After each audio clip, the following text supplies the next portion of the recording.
Okay, Harvey, we are in the second part of our discussion with, of course, also with Ian Snow, that he's going to join us in a second. So you answered the question about President Carter, your own experience in this regard. So let's move to the newest president of Democratic Party in the United States. How you judge this policy of Biden regarding China and regarding this armed conflict on Ukraine? This escalation of this conflict, because President Biden was a month ago or a month and a half in Poland, and he has this kind of a hawkish he has this hawkish stance. So we couldn't see from a Polish perspective that those both superpowers are, trying to de-escalate this conflict. And of course, we as a NATO state, but also like bordering to Ukraine, are worried that it could have be spillover on our soil of NATO and this kind of things that can happen. So what is your thoughts about the policy? How do you judge from your experience working for the Democratic administration in the past times? I've met President Biden when he was a senator many years ago. He still had blonde hair. And I think he's a smart person with a lot of experience. And actually, I think domestically, he's done a great job. President Biden's done a great job domestically, although the American people don't recognize it. And I saw a survey a couple of days ago that said over 60% of Americans think that Biden hasn't done anything special. And I think he's done a lot in terms of the pandemic and getting that organized. I think he's done a lot in terms of getting more jobs for Americans and so on. But internationally, yeah, I think he's quite hawkish. It's so clear. And it surprises me. I thought there would be a U-turn after President Trump left office, and that there would be maybe not friendly relations with China, but less unfriendly relations. But if you graph the relationship, it's still a straight line downward. And I think it goes back to what I said earlier about the Thucydides trap, that the U.S. feels threatened by China's rise. I don't think they should be threatened. I think that there can be cooperation between the two of them, and in fact that there has to be cooperation on those existential issues that we discussed, like environment, public health, and arms control. But I worry about the rhetoric, and that at some point it's going to go too far. And you saw that President Xi, when he met with President Putin for the first time, called America out by name. And so I think it's getting to be pretty problematic. And I really, I do worry about where it's going. And I worry about this policy. But I think it comes not because it's a democracy versus autocracy situation, but America always likes to see itself as number one. We have this belief about American exceptionalism, that we were chosen by God to lead the other countries of the world. And it doesn't seem that there's room for a second, third, or fourth countries in that. And that bothers me a lot. China is accusing United States that it's breaking the legal order of United Nations, or trying to throw out Russia Federation from the Security Council, for instance. So that it's, of course, Russia Federation is always showing those cases when about Kosovo, about Libya bombing, and so on. How that United States are always judging other countries that they are violating international law, but in their case, they also use this kind of humanitarian interventionism policy, we can say. And now Russia Federation use this rhetoric of United States, that they because of the 8 years of bombing of Donbass people, they had to make a humanitarian intervention they signed treaties with those republics, with this Donbas and Lugansk republics. They saying that the original narration of the Russian Federation is that they use Article 51 of the United Nations Charter, so the basically collective self-defense from Ukraine. So how do you see this, this collapse of legal order of United Nations and treaties? Now we can see that each sides are saying that the other side is breaking the law. Of course, we don't have any like a court that can judge it. So basically, we have different military blocks that saying quite different things. So how do you judge this collapse of this legal order as a lawyer? As a lawyer, I think it's completely problematic. As a public policy perspective person, though, I think that it's a sign that some of these international institutions, which have been around for over 70 years, the post-World War II institutions led by United Nations, are due for another biopsy and a good look at what's going on, and maybe some revisions, because the world's not the same as it was before. And I don't think the UN would never be able to survive if the US threw Russia out, because Russia, as one of the 5 members of the permanent members of the Security Council, has to the veto power to veto any changes that fundamental. So I don't think that the US will be successful in that, but I do think there should be some look at the UN and the other international organizations to see how they can be made relevant in this day and age, because it's not as relevant as it used to be. But in terms of the trajectory of President Biden, again, I still think it goes back to being threatened and wanting to promote American this American exceptionalism, and America has had the lead of the reins since at least the end of World War II, and they don't want to give it up. President Xi Jinping proposed to President Obama when they met about 10 years ago that there be a new model of great power relations. I think there was only one instance of it working, and that was when US and China got together and pushed through the Paris climate agreements. And so that was very important. But President Trump had other thoughts, and so we don't have this kind of cooperation. And I think it's just gone from bad to worse. And I don't want to say that China's all right and America's all wrong. It's not the case at all. So there are things that both sides are doing that are making the situation less than ideal. And I wish that there could be some calming and that we could communicate with each other. We don't even communicate with each other. When the balloon incident happened, apparently the U.S. Secretary of Defense tried to reach the Chinese side on the hotline, or however they get through. There was no answer. This is not a good situation. This is a situation that, if it were more, serious or threatening, could have spun out of control. We really need to reestablish the channels of communication. When President Bush, second President Bush, George W. Bush, was in office, he helped establish what was called the strategic and economic dialogues, and they were continued by President Obama, and they were discontinued by President Trump. But these were things that neither side liked to have because they required a lot of preparation. There were a lot of senior people involved. But these meetings were studied, and it was shown that they accomplished a lot.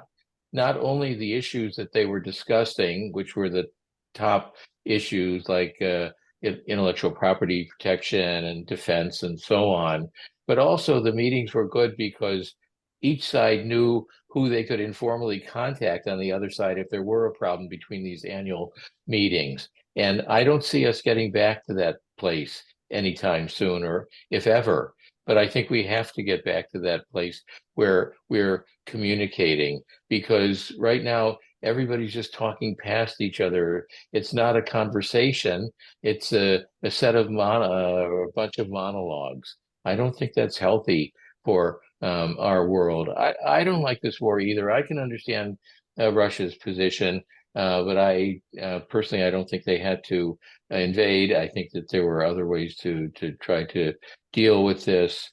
And I really worry something's going to spin out of control and we're no longer going to be here. But in the process, so many hundreds of thousands of people have been killed or injured. The Russian soldiers, the Ukrainian soldiers, the Ukrainian civilians.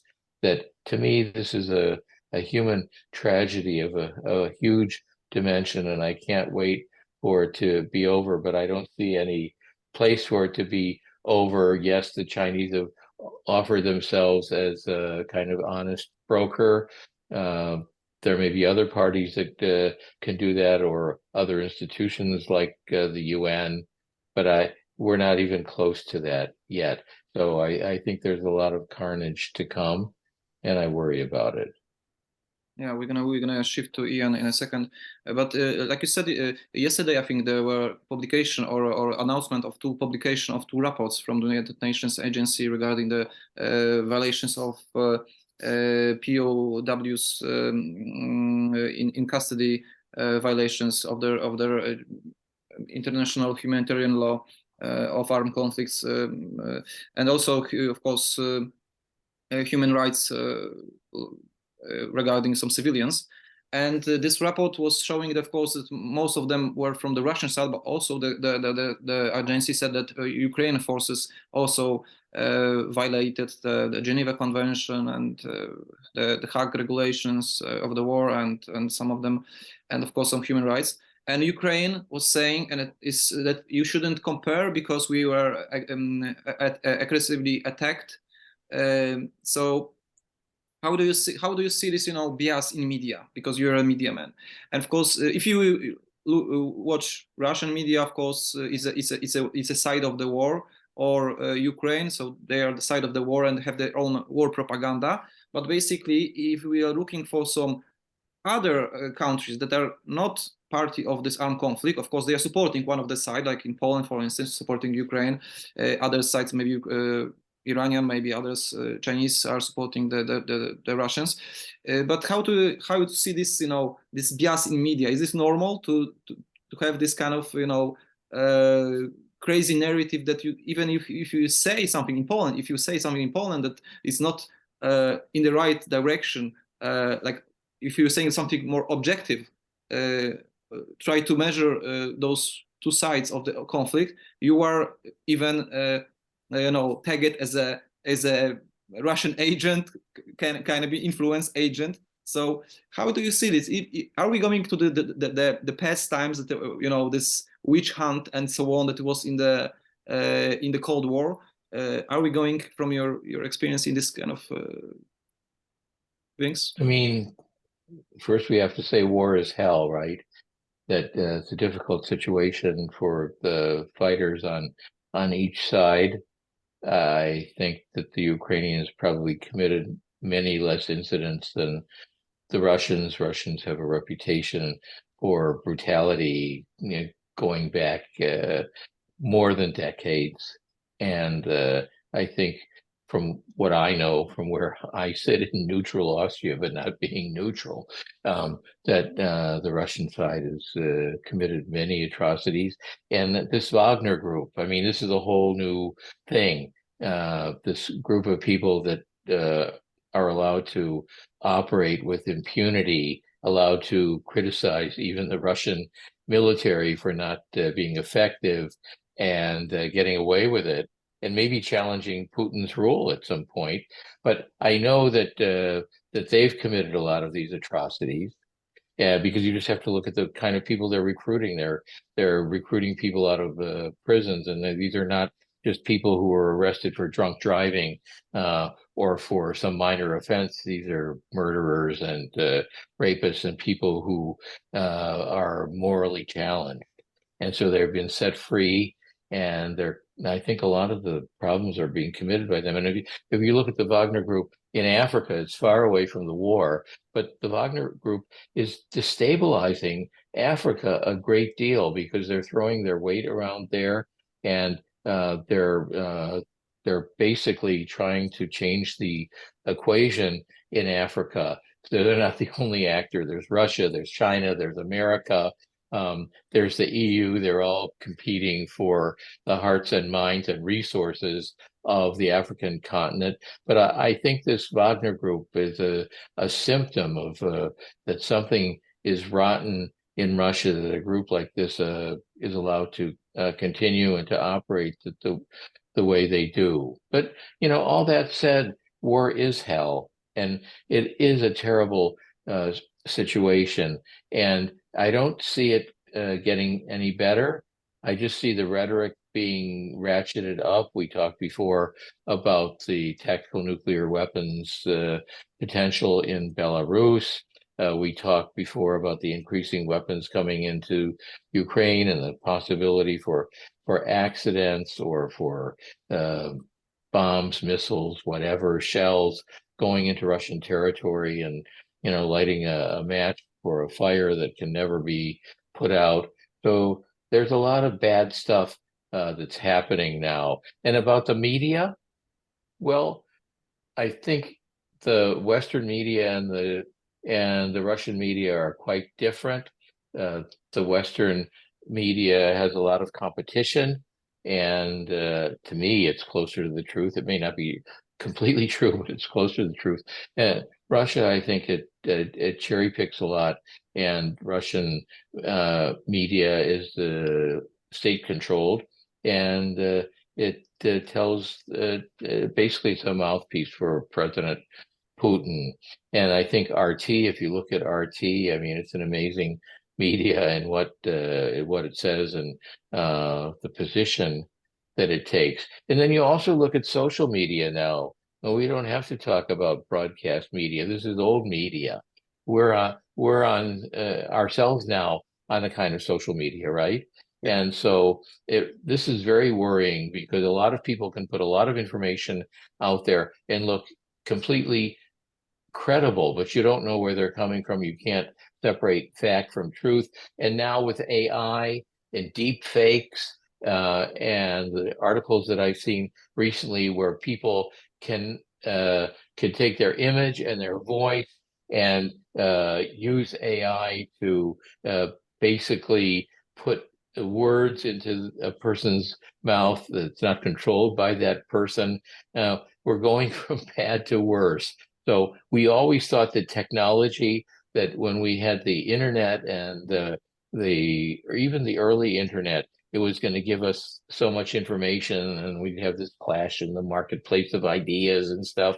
But we don't have that. We've siloed ourselves into our own beliefs. We don't listen to other people. We don't even respect other people with different points of view, even if we disagree with it. And now we compound that with the technology, deep fakes and trolls and things like that. It's really, to me, it's going from bad to worse. And honestly, as a lawyer, I don't know how to control it because you want to have free speech. And once you put strictures on the free speech, then this can be abused, right? So I think it's like Pandora's box. When you've opened it, you can't put all those spirits or genies or whatever back into it. And so I don't know what's going to happen. I went to a lecture last week by a London School of Economics professor talking about AI and how it could be regulated. And she listed all the arguments for what the problems were. But there's really no good solutions. The solutions cannot even get their hands around the problems that exist now in technology. So I think we're confronted with so many problems now, and we talk about convergence. The problems now, it's not the technology that's converging, it's the problems that are converging. And I think really smart people, no matter what perspective they have, are not able to solve this. And maybe in the future we'll be able to control it, but I don't think so. I think we're living in an increasingly imperfect world when we had hoped that we would make a more perfect world, but we're going in the wrong direction. And Jimmy Carter, if he checks out soon, I'm happy that he won't have to see what's happening, because I think it must disturb him even now, the way things are going, and that as I think a person of peace, that he sees that things are really out of control. Okay, let's move to Ian, as he's a new media, social media guy, director of Live on New York. So he's on this revolution of social media, working from his side. So Ian, do you have your views, what Harvey was saying, commented from your side, or some questions regarding this media, what is happening with media and the war and the artificial intelligence, or you have some own your thoughts that you like make a question to Harvey? Well, yes, all of the above, and questions for Harvey. Yeah. I do think often of something that our former mayor, Michael Bloomberg, said, which is, it's not a good idea to scare people. But I feel the same way as Harvey when I wrote down that Harvey said that we can't treat this war like we have before. And it's not like it was before. And I think that's the new weaponry, and also our sense that the world is more of a global village, and that each of us affect each other. And in one sense, I will apologize to the Polish people and Ukrainian people and Russian people and the American service people who are involved in this war effort. I think it was a mistake. I would like to ask Harvey if he feels the way I do, that when the USSR voluntarily, although maybe I'll take the word voluntarily out, but when the USSR started to dismantle, and Mikhail Gorbachev was the leader, I had a sense that that was the right way to do things, that the United States and its allies had outperformed Russia economically. And that I'm sad to see isn't what's happening. I think it is because of the rise of China that the United States has decided no longer to try and outperform Russia diplomatically. We had some pretty good things going. Russian large corporations were operating in the United States, like Gazprom and Lukoil. Wealthy Russians were buying the Brooklyn Arena, where the Brooklyn Nets basketball team plays. Russia was invited into the crown jewel of the United States military and intelligence agencies by running Soyuz support missions to the International Space Station. So there were some good things in place, and I would have hoped that they were going to try to outperform Russia the way I think happened when the USSR started to break up. Harvey, do you feel that when Mikhail Gorbachev and Reagan sort of presided over the dismantling of the empire of Russia, and even I understood there were reports that the US military was assisting the Russians on securing some of their nuclear sites, which were all over the place, and that the US military came in to help them secure and dismantle some of those sites, as incredible as that sort of sounds. But wasn't that the right thing to do, diplomatically, outperform culturally, economically, rather than get into a hot war with Russia? Yeah, absolutely. And I feel the same about China. I mean, rather than trying to encircle China to take away its technological edge by denying them, microchips and things down to 2 nanometers and things like that, that we should be competing on a more or less level playing field. But going back to the breakup of the Soviet Union, I think we really dropped the ball. I think that it was like we said, okay, we won, game over, let's work on something else now. But the game wasn't over because we didn't bring everything to conclusion that needed to be brought to conclusion. And by that, I mean that we didn't account for where all the weapons were. We didn't account for what Russia's security needs were vis-a-vis NATO and how we could deal with that. I know there was even talk of Russia entering NATO, as weird as that sounds.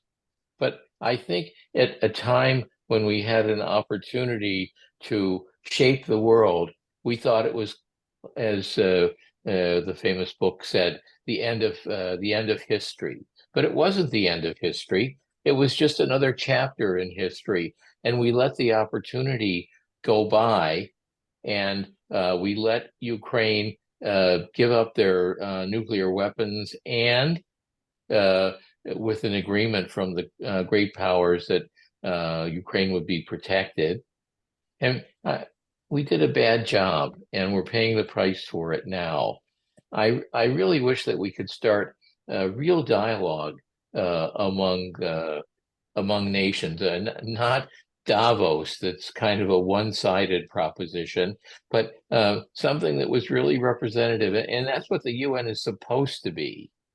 But it's gotten very unwieldy as well, and it doesn't work as well as it should. That's why I talked before about trying to see if there's a way to make it work better. The UN, through the course of its 7+ decades of history, has frequently looked at itself, but I think they need to look at it and all the other agreements that have been made in this world international order to see how it can fit a 21st or 22nd century world when the models that are operating they're basically mid-20th century models.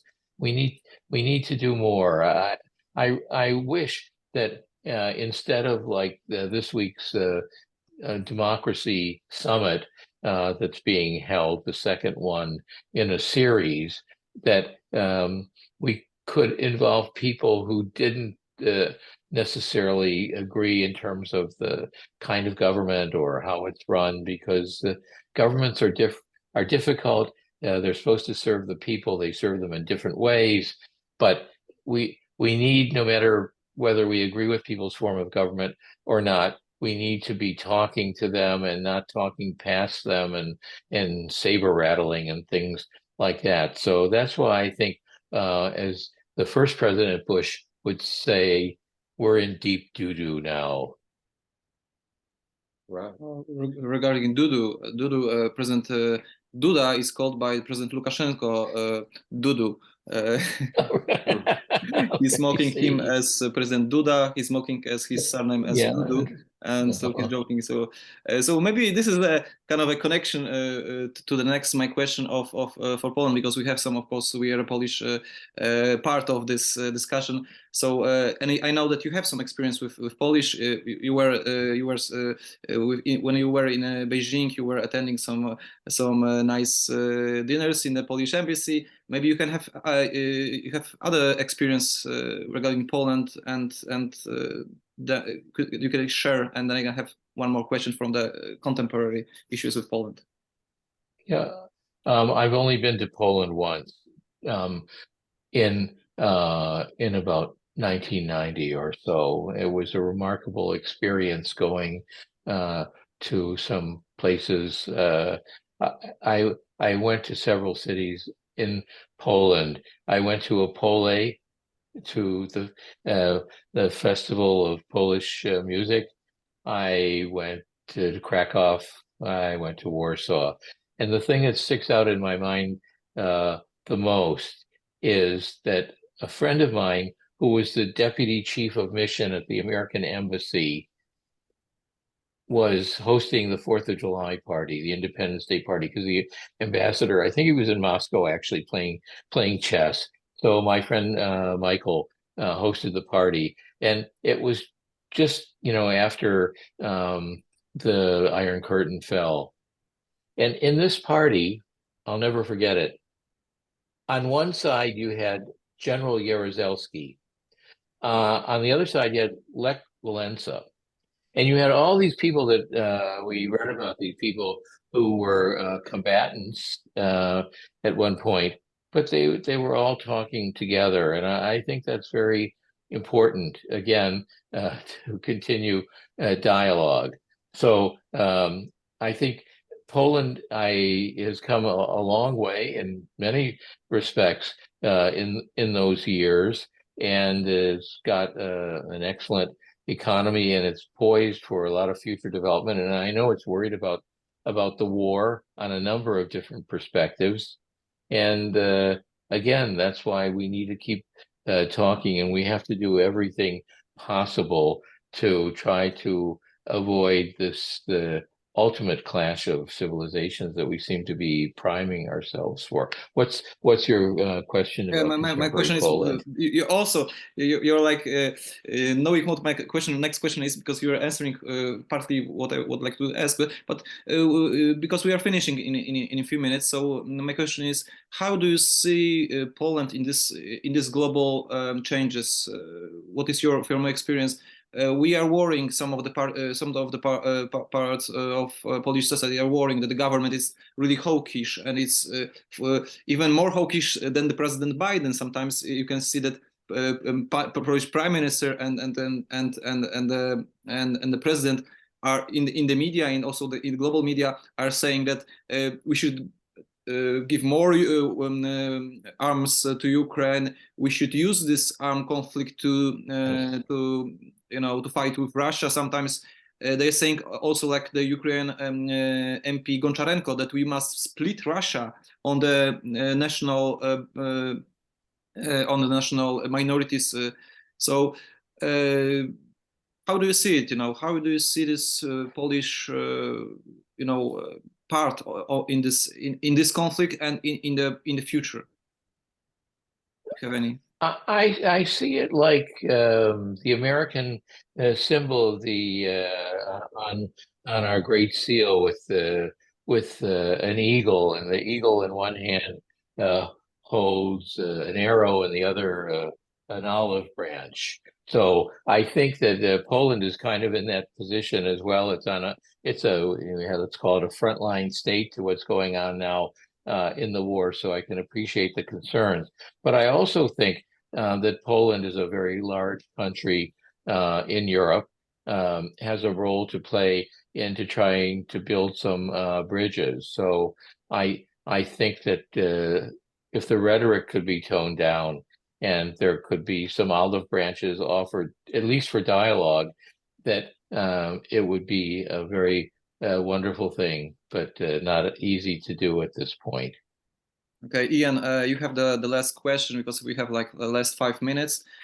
So please give your question, and we're gonna wrap it up today. Yeah, thanks. So I've been to Poland too once, Harvey. I've been there one time, and my impression was it reminded me a lot of Canada, which is another beautiful place. Yeah, good point. Yeah, I thought it was like Canada, and I mean, yeah, of course it was not Canada, but I went into the countryside of Poland and thought the trees and some of the areas looked similar. Harvey, what about, I worked for Ron Paul, and he was a very controversial person. He's the only politician who was able, in my opinion, to talk frankly about Israel too.